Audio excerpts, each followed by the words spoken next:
Hello, Laverne here, and thank you for joining me. May this video be a blessing to you, and may it honor God and glorify His kingdom. This video is the third video in a short video series on Revelation 15. In the first one, I talked a bit about the rapture, and in the second video, I talked about the Song of Moses and why it is so important to understand what is in the Song of Moses and why it was written. I explained that it is in fact a prophecy, not only for the nation of Israel, but also for all children of God, including the church today. And that in the Song of Moses, there is a dire warning that people are going to break the covenant. For it warns about breaking the covenant with God of the nation of Israel in the wilderness. Well, the same thing is being done today. Christians who believe they are children of God have broken the new covenant made with Christ. And we see in the Song of Moses and in Deuteronomy 31 that there are these warnings that the people, God's people, are going to turn against Him. They are going to turn to other gods. They are going to do evil deeds, and that God will turn His face from them. He will reject them. He will, according to Revelation 15, basically close the doors so nobody can enter the temple anymore. In other words, our prayers will not be answered. He is going to be turning His back to people who claim to be His children. We need to understand this. Now, in this video, I would like to go into more detail about the rapture. The reason is there was some conversations that came from my first video on the subject. So I'm going to explain more about the rapture and why it is that the 144,000 talked about are an actual 144,000.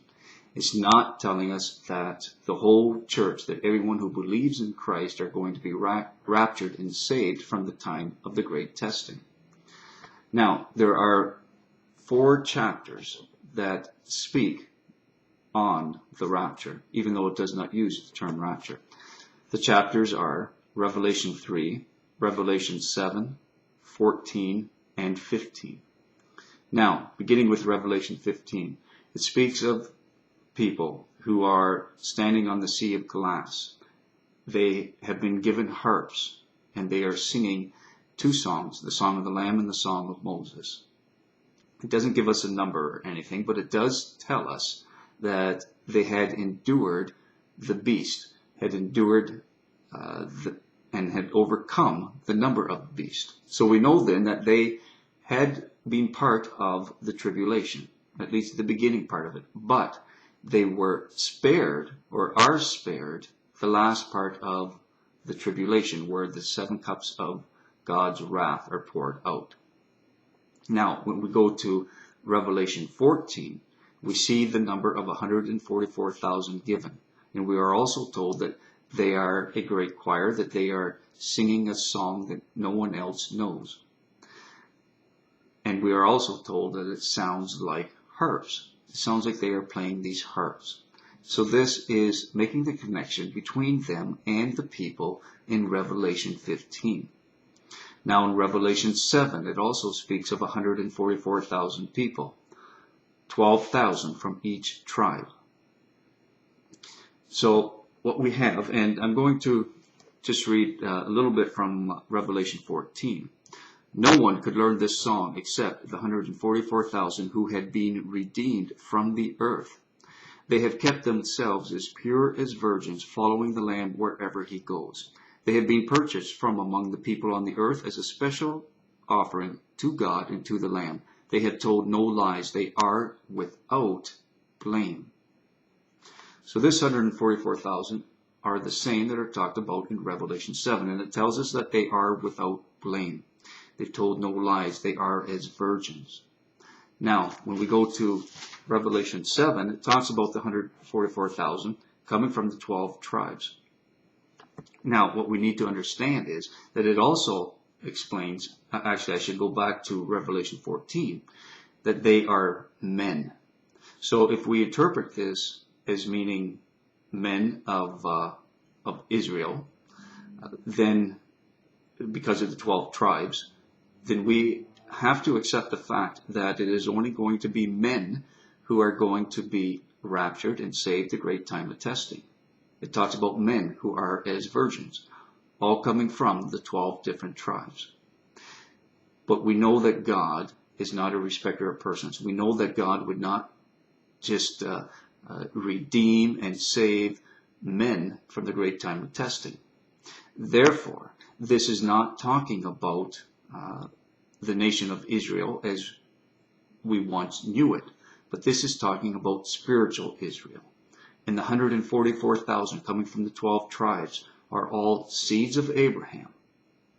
And this includes all Christians, including Gentiles. So it's not talking really about the old nation of Israel, but rather about this new spiritual nation of Israel, which combines both Jew and Gentile. Jew and Gentile have been reconciled under the new covenant. So the 144,000 being talked about are Christians who are now considered to be part of the tribe of Israel. And they have kept themselves pure. They have lived as Christ did. These are the people that Christ talked about when he said that we would do greater things than he. They have overcome sin, keeping themselves pure and righteous. Now, somebody brought up to my attention the fact that in Revelation 7 it talks about a vast crowd, too great to count. The problem, however, is that they failed to read the first part of verse 9, for it reads, "After this I saw a vast crowd." So because of this term, "after this," John is speaking about another vision, another part of the vision, that this comes after seeing the 144,000. So he's talking about something after this, that we have the 144,000 who have been redeemed. And we know from chapter 14 that they are as virgins and are blameless, having told no lies. But they are not part of this vast crowd, or rather this vast crowd being talked about is another crowd. Now going on to back to Revelation 3, I should say going back because of how it occurs in the Bible. We see that Jesus writes a letter to the church of Philadelphia. He calls them little strength. He says that they have little strength, that you obeyed my word and did not deny me. Then it goes on into verse 10. Because you have obeyed my command to persevere, I will protect you from the great time of testing that will come upon the whole world. So what we see is Jesus is telling us that there's going to be this small church, small in number, and they are going to be saved from the great time of testing. They are going to be protected from it. And then in Revelation 7 and 14 and 15, we learn who those people are. That they go through part of the tribulation as seen in chapter 15. And they number 144,000. Therefore, it is not talking about everyone who thinks they are part of the bride of Christ. This is not talking about everyone who claims to be a Christian. There are many people who say that the whole church, the entire church, is going to be raptured prior to the tribulation, and that not one Christian will have to go through the tribulation. And this is an outright lie. It is a false teaching. The number of people who are going to be saved from the great tribulation, from the worst part of the tribulation, is very small. Just as the number of people who were true Jews in the time of Elijah, a remnant of 7,000 people, so too is the bride of Christ. Does it have only a small remnant of the true bride of Christ, that being 144,000? And these are the ones who are going to be saved from the worst time of the great time of testing, the tribulation. All right, as always, I look forward to comments and messages. I know a lot of people don't agree or believe in the rapture, and I know others believe that all Christians will be raptured. So I know there's a lot of room for debate here. Till next time, peace and blessings.